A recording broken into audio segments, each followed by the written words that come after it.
Thank you very much, Madam Deputy Speaker. It's an absolute honour to respond to today's debate on behalf of His Majesty's loyal opposition in this debate on backing business to create economic growth. And I'd like to start, if I may, by congratulating the Chief Secretary to the Treasury on her promotion. It seems like only moments ago she was a colleague on the Treasury Select Committee, and now she's in charge of the whole nation's spending. So I wish her the most enormous amount of luck.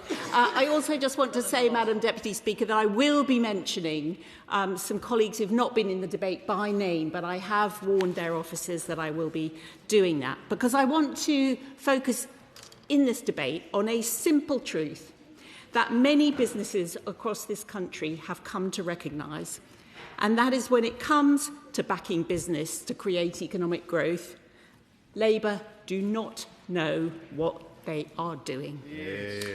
Labour do not know how to govern when times are tough. They entered government without a plan, and we are seeing the consequences of that. And I'm afraid this goes deeper than the Prime Minister. Only one Labour Cabinet Minister has started a business, and none of the Prime Minister's wannabe rivals have worked in a business or a start-up. And this matters because it goes to the core of this government. Whose side are they on? Time and time again, Labour show that they're on the side of Benefit Street, not on the side of people who work, who strive and who save. In fact, when Labour came into office, they had a choice. They wanted to deliver growth. They could have backed business. They could have supported enterprise. Instead, they delivered higher taxes, higher costs and higher uncertainty. And I'm afraid, Madam Deputy Speaker, that the consequences are now undeniable. Absolutely. Business confidence has collapsed to record lows. The Institute of Directors reported its lowest ever confidence reading in March 2026. And the Confederation of British Industry says businesses expect their activity to fall. Jobs are being lost. Payroll jobs are down. The Item Club has forecast there will be 160,000 further job losses this year because of a slowdown in growth and rising energy prices. Retail sales are weak, and nearly half of all businesses are now worried about business rates, which are rising sharply. It all started, Madam Deputy Speaker, with the Chancellor's first budget. Labour's £25 billion jobs tax has increased the cost of employing someone by around £900 per person. And as a direct result, youth unemployment is at a shocking 15.8% on Labour's watch. Because for an average pub with 8 employees, national insurance means an extra £7,200 bill every year. And at the same time, Labour have squeezed our high streets with rising business rates. And the result of all of this, Madam Deputy Speaker, is that 1 in 8 business leaders are planning to leave Britain. 30% of the Sunday Times rich list have fled high-tax socialist Britain. Madam Deputy Speaker, that is a vote of no confidence in this government. And it's damage that's not confined to business, it's spreading across the whole economy. Inflation is up. Borrowing costs are surging, with gilt yields at their highest level in decades. Debt interest is spiralling towards £140 billion a year.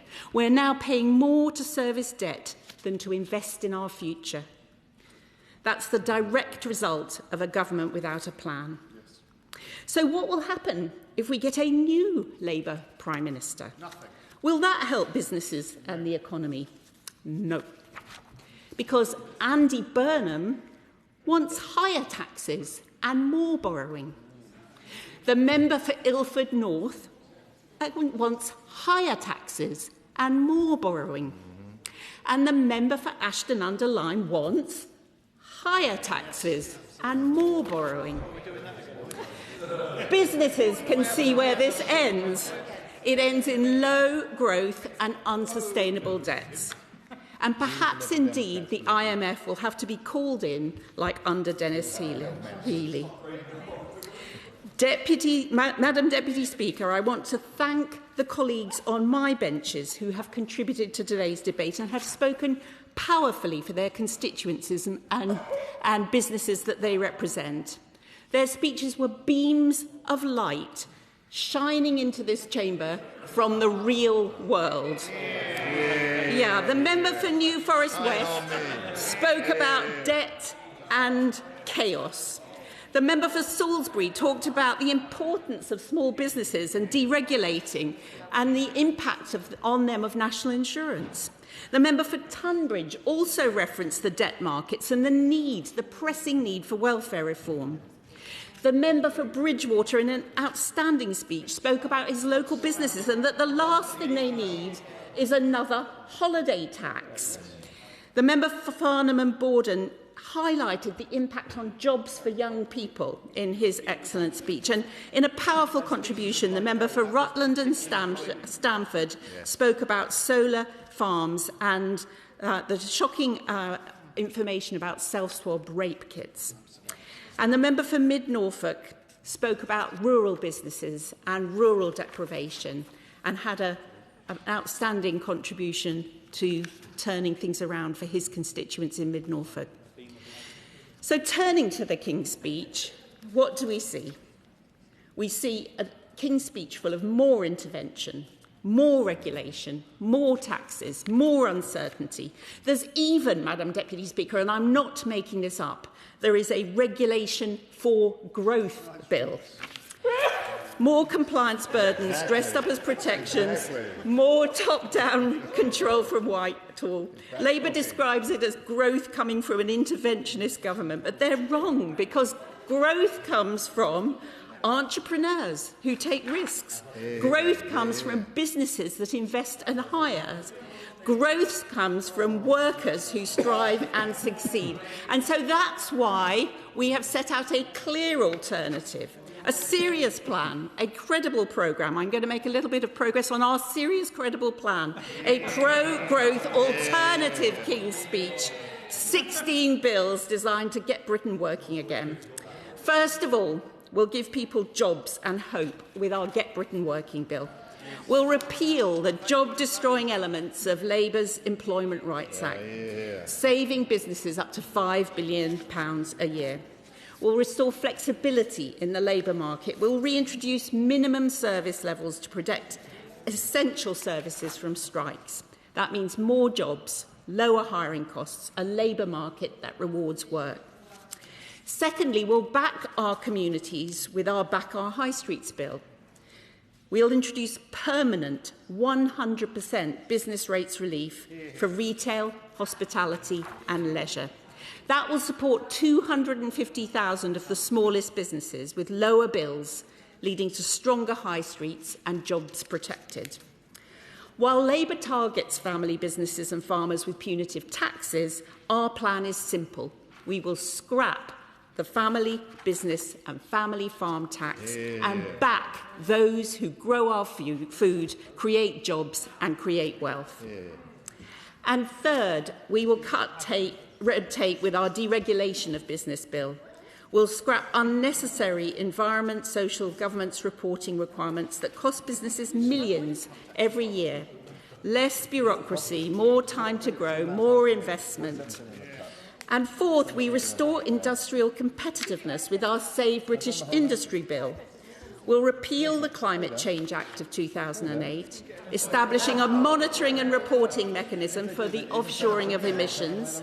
We'll axe the carbon tax that pushes up energy bills and repeal the zero-emission vehicle mandate. It will lower costs, it will lead to stronger industries, jobs kept in Britain. And fifth, we'll tackle energy costs, and many people across this chamber raised energy costs in their contributions today, with our cheap energy bill. will cut electricity bills for businesses by 20% and household bills by £200 by taking VAT off energy bills, axing the carbon tax and scrapping the Energy Secretary's renewable subsidies. It will give businesses immediate relief, greater competitiveness and lead to stronger growth.